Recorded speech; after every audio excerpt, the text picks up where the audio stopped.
Merci beaucoup, Alain. Donc, je vous propose qu'on regroupe les questions à la fin. Et je donne la parole au docteur Léa Turpin, qui est spécialiste de médecine nucléaire, diagnostic et thérapeutique.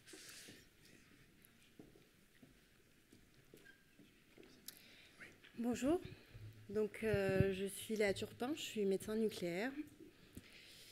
Et souvent, on me demande ce que c'est que la médecine nucléaire, puisque c'est une spécialité qui est relativement peu connue, que ce soit par les médecins qui n'ont pas l'habitude de passer dans les services ou par la population générale. Donc je vais d'abord refaire un petit récapitulatif de ce que c'est que la médecine nucléaire, pour en arriver à l'approche theranostique, pour ensuite développer la TEP PSMA dans un premier temps, tout ce qui est imagerie, puis le versant thérapeutique, donc avec la radiothérapie interne vectorisée. Donc souvent, quand on me demande ce que c'est que la médecine nucléaire et que je n'ai pas envie de m'embêter, je dis que c'est de la radiologie. Vous savez tous en 2024 que c'est faux, puisque actuellement on a tout un pan de thérapie. Donc c'est une spécialité qui est un petit peu à double versant, avec d'un côté tout ce qui est imagerie et de l'autre côté le versant thérapeutique. Donc ça consiste en l'administration d'un radiopharmaceutique. Qu'est-ce que c'est qu'un radiopharmaceutique? C'est souvent une molécule qu'on injecte par voie intraveineuse, et donc qui se compose de deux éléments. D'une part, une molécule qui est radioactive avec une énergie plus ou moins forte en fonction de ce qu'on cherche à en faire, donc que ce soit la thérapie ou l'imagerie, on reviendra par la suite là-dessus, qui est couplée à une molécule qui est traceuse, qui va nous servir justement à localiser des cellules d'intérêt ou un processus pathologique d'intérêt en fonction de ce qu'on cherche. Donc on a vraiment ce couplet entre la molécule qui va émettre les rayonnements, qui va permettre soit de traiter, soit de détecter, et la molécule qui va permettre justement au rayonnement d'accéder à des cibles spécifiques au niveau du corps. Et on a de la chance, c'est qu'on a une multitude de traceurs qui nous permettent d'explorer plein d'organes et plein de types de pathologies. Donc, cette molécule qui est radioactive, on va la choisir en fonction de ce qu'on veut en faire, du but qu'on a. Soit on veut traiter des cellules et donc chercher à les tuer. Dans ces cas-là, on va utiliser des rayonnements qui sont hautement radioactifs, qui sont très énergétiques et qui vont libérer beaucoup d'énergie sur une petite distance. Donc c'est le cas par exemple de l'actinium ou du lutécium, qui sont deux molécules qu'on utilise actuellement en thérapie. Donc voilà, j'ai schématisé ça comme une bombe, puisque ça va vraiment libérer beaucoup d'énergie sur une petite quantité, sur une petite portion, ce qui va permettre de faire des dégâts au niveau des cellules. Ce qui n'est pas du tout le cas quand on cherche juste à faire des images, où dans ce cas-là, on va utiliser des rayonnements qui sont faiblement énergétiques, mais qui vont loin et qui vont traverser le corps du patient pour permettre de détecter la répartition du radiotraceur dans l'organisme via des caméras. Ça, c'est le cas, par exemple, de traceurs que vous pouvez connaître, comme le fluor, le gallium, qui sont les plus utilisés actuellement pour tout ce qui est imagerie, TEP ou scintigraphie au technicium. Et on a de la chance, dans le cadre du cancer de la prostate, c'est qu'on a une cible de choix, c'est le PSMA, qui porte relativement bien son nom, on va dire, puisqu'il n'est pas aussi spécifique que son nom le suggère, mais qui nous permet quand même de visualiser les cellules du cancer prostatique, puisque c'est un récepteur qui est surexprimé jusqu'à 1000 fois dans la grande majorité des cancers prostatiques. Dans plus de 90% des cas, ce récepteur est surexprimé, ce qui va nous permettre de différencier des cellules tumorales des cellules prostatiques normales. Et donc, c'est un peu la porte d'entrée qui va nous permettre justement d'accéder à la cellule cancéreuse, que ce soit pour la photographier, faire des images et regarder dans tout le corps les localisations de ces cellules cancéreuses, ou bien d'aller tenter de les détruire par de la radiothérapie interne vectorisée. Donc, pour tout ce qui est versant imagerie, on va donc prendre un traceur qui est une molécule. Là, je vais prendre comme exemple à tout hasard le PSMA, puisqu'on parle de la prostate et que c'est justement le traceur qui nous intéresse. Donc on va coupler une molécule radioactive, ici le gallium, à un ligand du PSMA, donc une molécule qui va aller se fixer au récepteur que je vous ai montré précédemment, pour justement permettre de regarder les zones qui fixent anormalement le radiopharmaceutique, qui vont correspondre à des lésions suspectes. Et donc, on a des images qui ressemblent à ça, avec à votre gauche les images qu'on appelle TEP, Donc c'est des images en noir et blanc où là on regarde simplement la répartition du médicament dans le corps avec des zones plus ou moins fixantes, les zones noires étant là où le médicament est le plus concentré et donc les zones les plus suspectes, qu'on couple à une imagerie scanner comme on fait en radiologie, qui permet simplement de repérer les organes dans lesquels se trouvent les fixations anormales, puisque vous voyez qu'à gauche, on est relativement dans le brouillard, et donc depuis l'imagerie de fusion, ça nous permet quand même de savoir où est-ce qu'on se trouve. Et ensuite, on a les images TEP scanner, donc c'est les images qu'on a plus l'habitude de voir dans les publications et dans les présentations, et ce sont les images superposées des deux images précédentes qui sont analysées séparément par le médecin nucléaire. Ici, par exemple, on voit au niveau de la prostate une fixation au niveau du lobe prostatique à gauche, qui est à votre droite, puisque toutes les coupes sont inversées.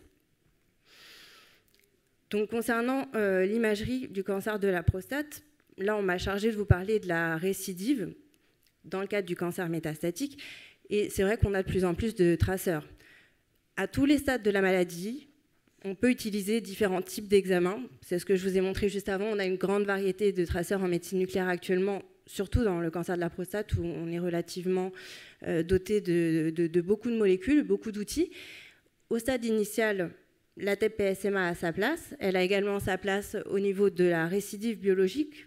Donc on vous en a déjà parlé précédemment avec le PSA qui réaugmente transitoirement. À ce stade, on peut avoir uniquement une récidive biologique ou bien déjà des lésions métastatiques.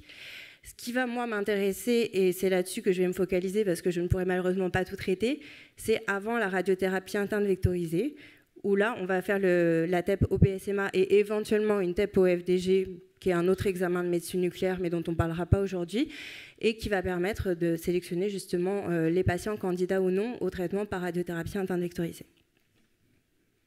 Donc vous voyez à votre droite les différents types d'examens de médecine nucléaire avec, en fonction des radiopharmaceutiques, une répartition physiologique qui est différente. Avec, on voit les fixations au niveau des joues, ce sont les glandes salivaires, et puis une élimination urinaire et dans les reins avec la vessie. Donc comment se déroule une TEP au PSMA? Donc c'est un examen qui est relativement long, mais qui n'est pas difficile à passer. On peut manger, ce n'est pas nécessaire d'être à jeun. On peut tout à fait prendre ses médicaments comme d'habitude. Et par contre, ce qu'il faut savoir, comme tous les examens de médecine nucléaire, c'est qu'on travaille avec des médicaments qui ne se gardent pas. On doit les utiliser puisqu'ils ont une durée de vie très brève. Donc si jamais on a un problème de livraison, si jamais on a un échec de synthèse, qu'on ne parvient pas à fabriquer le radiopharmaceutique, eh bien l'examen peut être décalé, on peut avoir du retard, on peut éventuellement être amené à reporter l'examen. Et c'est vrai que c'est un des inconvénients de notre spécialité, dont il faut être relativement averti avant de mettre les pieds dans un service de médecine nucléaire, parce que ça peut être des événements un peu désagréables, mais qui ne sont pas de notre volonté. Donc le déroulement de l'examen. Donc on prépare le patient avec une préparation qui est un peu longue mais qui est complètement indolore puisque c'est surtout une perfusion, de l'hydratation, une injection du radiopharmaceutique qui n'est pas douloureuse. Ce n'est pas comme les produits de contraste par exemple pour les scanners qui parfois donnent des sensations de chaleur, des petits vertiges, des choses comme ça. Là, les patients ne rapportent pas de sensations particulières. Simplement, il faut attendre que le produit aille se répartisse dans le corps et aille se fixer au niveau des cellules. Et ça prend du temps. Donc, il faut attendre à peu près 1 heure entre l'injection et l'acquisition des images. Pendant ce temps-là, on reste au calme, allongé dans une pièce. On peut faire une sieste. Enfin, voilà, l'idée, c'est vraiment d'en faire le moins possible pour ensuite pouvoir avoir des images de qualité. L'acquisition des images se fait dans une machine qui ressemble à un scanner. Alors c'est vrai que souvent les patients ont l'expérience de l'IRM qui est assez récente et qui peut être un peu traumatisante puisque c'est relativement fermé. Là c'est beaucoup plus ouvert le TEP scanner. En général il n'y a pas de problème de claustrophobie ni quoi que ce soit. Après l'examen, donc le médecin nucléaire voit le patient éventuellement pour expliquer les images ou bien le transmet directement au médecin traitant. Ça dépend vraiment du centre. Dans tous les cas, les images sont transférées à l'oncologue référent qui va l'intégrer dans l'ensemble des éléments du dossier. il faut rappeler que ce sont des images et qu'on ne peut pas faire un diagnostic uniquement sur des images. Donc on intègre les images au reste, au PSA, au bilan biologique, éventuellement à l'IRM, aux biopsies, à plein de choses qui permettent ensuite aux médecins d'adapter la prise en charge. Et concernant les consignes, il n'y a pas d'éviction particulière des proches, simplement une hydratation correcte et rien de particulier par la suite. Donc voici des images de TEP-PSMA. Ça, c'est un examen qui est normal. C'est simplement pour vous montrer un petit peu la répartition du produit avec les glandes salivaires. Voilà, c'est quelque chose qu'on garde à l'esprit parce que je vous en reparlerai lorsqu'on parlera traitement. C'est important de savoir que physiologiquement, les glandes salivaires expriment justement le PSMA et c'est ce qu'on voit sur l'image. Donc voilà, on en arrive à l'approche theranostique. C'est un gros mot qui combine thérapie et diagnostic, puisque, comme j'essaie de vous le montrer depuis le début, on peut utiliser une même cible, c'est-à-dire en ce qui nous concerne le PSMA, et on va aller envoyer des radioéléments différents avec des ligands. Donc d'une part, pour faire l'imagerie TEP, donc le TEP scanner que vous avez à votre gauche. On a différents types de radiotraceurs que je ne vais pas détailler qui permettent de faire cet examen, le plus fréquent étant la TEP au gallium PSMA. On vérifie ainsi qu'il y a bien une surexpression du PSMA au niveau des cellules cancéreuses, et si c'est le cas, ce qui est le cas dans la grande majorité des cas, on peut proposer une radiothérapie interne vectorisée aux patients, au moyen de molécules, cette fois-ci couplées à du lithium. Comme je vous en ai parlé au début, ce sont des molécules beaucoup plus énergétiques. Alors là, j'ai parlé uniquement de l'aspect fixation. Bien entendu, il y a aussi des aspects de clinique, d'état clinique du patient. Le bilan biologique est important aussi à prendre en compte. Le fait d'avoir une bonne fixation sur la TEP PSMA ne garantit pas l'accès au traitement par la suite. Il y a beaucoup de choses qui sont à prendre en compte. Donc si on reprend un peu le principe de ce traitement, on a donc un vecteur qui est dans le cadre du traitement qu'on utilise actuellement, le PSMA 617, qui est couplé à un atome radioactif qui est du lutetium, qui émet des rayonnements en grande majorité de haute énergie et de parcours court, que je vous ai symbolisé ici par les petites bombes qu'on a vues au début, et en minorité des rayonnements moins énergétiques qui permettent de faire les images. Une fois qu'on a fait la synthèse de ce médicament, qui est maintenant livré prêt à l'emploi, on l'injecte au patient par voie intraveineuse, donc par une injection par les veines, et ça va aller se fixer au niveau du récepteur à la surface des cellules tumorales, puisqu'on a vérifié en amont qu'il était bien surexprimé, et ça va rentrer dans la cellule. Une fois dans la cellule, les rayonnements vont être libérés, donc ça va causer des dégâts au niveau de la cellule, c'est ce qu'on cherche, puisque ce qu'on espère, c'est de détruire la cellule. Alors c'est pas forcément aussi simple que ça, puisque parfois interviennent des mécanismes de réparation de l'ADN qui mettent en péril notre efficacité. Parfois, les dégâts ne sont pas non plus suffisants pour tuer définitivement la cellule, mais on entraîne dans tous les cas des dégâts cellulaires. Donc actuellement, dans quelle indication est-ce qu'on peut utiliser ce traitement ? Donc c'est assez bien codifié maintenant, même si le traitement est encore en accès précoce, c'est-à-dire qu'il a l'autorisation de mise sur le marché, mais qu'il n'est pas encore commercialisé. C'est un accès précoce qu'on a la chance d'avoir en France, ce qui n'est pas le cas dans tous les pays. Donc c'est pour le cancer de la prostate qui est un stade métastatique, résistant à la castration, chez des patients qui ont déjà reçu au moins une ligne de traitement par chimiothérapie, donc c'est le cabazitaxel ou le Taxotere, et au moins une hormonothérapie de deuxième génération. Donc au moins 2 lignes de traitement. Comment ça se passe en pratique ? Donc le dossier est adressé par l'oncologue. Comme pour tous les traitements du cancer, on discute le dossier en RCP. Ce sont des discussions qui peuvent être un peu plus longues que pour d'autres pathologies, puisqu'on a à prendre en compte beaucoup d'imagerie en amont et qu'on a en général peu de places de traitement, donc on fait en sorte que les patients soient vraiment bien sélectionnés pour pouvoir bénéficier au mieux de ce type de traitement.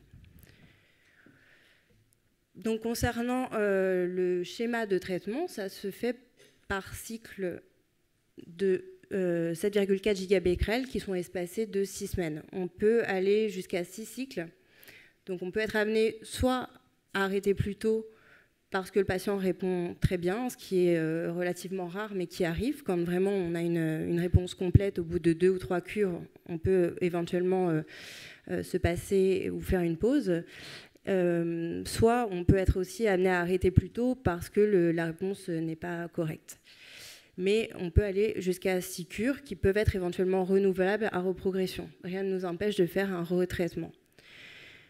Le traitement se fait soit en hospitalisation, en fonction de l'organisation des services, soit en ambulatoire, en hôpital de jour, ce qui est autorisé maintenant depuis plusieurs années, avec une limite de 6 heures de présence dans le service.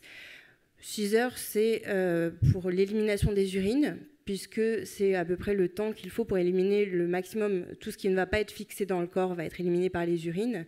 Et donc, on doit recueillir ces urines-là qui sont plus radioactifs et qui vont être stockés dans des cuves dédiées. Donc les 6 heures de présence dans le service, ce n'est pas pour des problèmes de tolérance clinique. En général, c'est très très bien supporté. Il n'y a pas d'effet secondaire lors de l'injection. C'est principalement pour l'élimination des urines.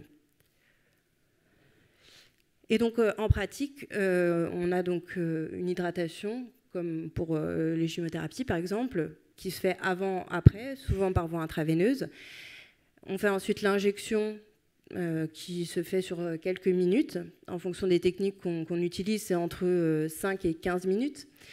Et ensuite, on surveille les constantes. On donne éventuellement un antiémétique en préventif, c'est ce qui se fait habituellement. Mais en général, comme je vous ai dit, il n'y a pas d'effet secondaire à ce moment-là. Il peut y avoir des vomissements, mais qui sont retardés de quelques heures par rapport à l'injection. Donc ça, c'est l'essai Vision, qui est l'étude sur laquelle est basée l'autorisation de mise sur le marché, qui est la principale étude qui a montré un bénéfice du lutécium PSMA sur la survie globale, avec un profil de tolérance tout à fait correct. D'autres études ont corrélé ces résultats par la suite, avec... on essaye de plus en plus de faire des études qui remontent les lignes, avec actuellement des études avant chimiothérapie, mais dont on n'a pas encore de résultats assez matures pour que je vous en parle. Concernant la tolérance, c'est globalement, comme tous les traitements qu'on utilise, une toxicité qui peut être hématologique, c'est-à-dire sur la prise de sang, les globules rouges, les globules blancs, les plaquettes peuvent diminuer. En général, ça remonte... On a une diminution vers 2 à 3 semaines après l'injection et ça remonte spontanément. On peut être amené à devoir transfuser, voire donner des traitements de type EPO ou G pour stimuler un petit peu la moelle, notamment quand les patients ont une attente ostéomédulaire assez diffuse qui diminue leur capacité à régénérer leur moelle correctement, à régénérer leurs globules rouges. Il peut y avoir également des troubles digestifs qui sont relativement rares. Et comme je vous en ai parlé au départ, étant donné que le PSMA est également exprimé physiologiquement au niveau des glandes salivaires, ça peut entraîner un phénomène de sécheresse buccale, qui est une toxicité qui est cumulative. C'est-à-dire que plus on va recevoir de cycles, plus on risque d'avoir une toxicité avec une sensation de bouche sèche qui peut devenir permanente à long terme, qui en général ne gêne pas les patients pour s'alimenter, on a simplement besoin de boire un peu plus, mais c'est quelque chose dont il faut être averti avant de commencer le traitement. Ça, je l'ai rajouté puisque c'est une étude qui a été présentée à l'ASCO il y a quelques jours sur la qualité de vie, et je pense que c'est vraiment important d'en parler pour ce traitement en particulier, puisqu'il est souvent comparé par exemple à la chimiothérapie, vu qu'on en est à peu près au même stade. Ce traitement a montré un bénéfice en termes de qualité de vie sur quasiment tous les indicateurs dans cette étude comparée à l'hormonothérapie de 2e génération. Donc un traitement qui en plus est réputé comme étant moins toxique que la chimiothérapie.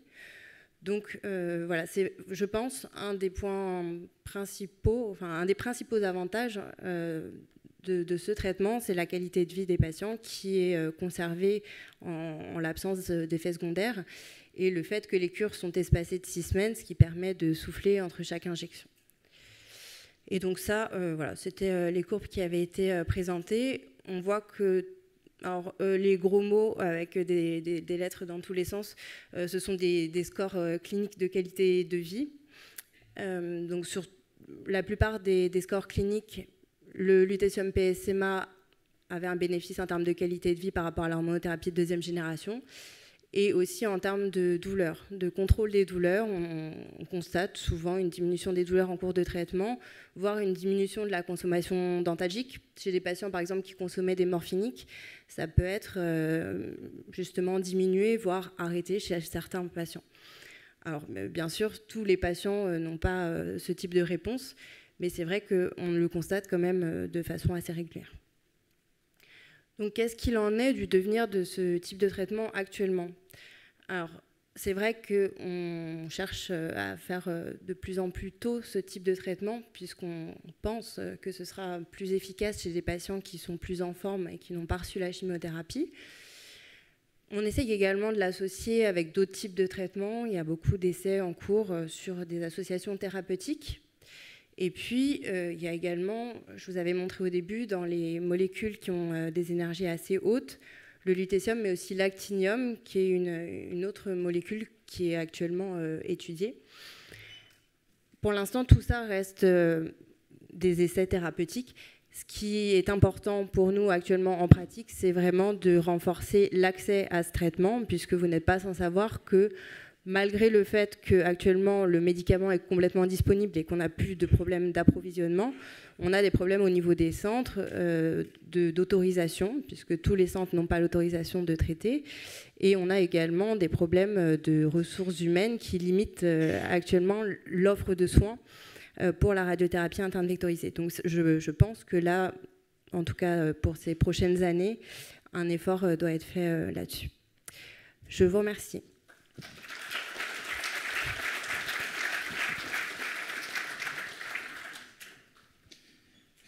Merci beaucoup.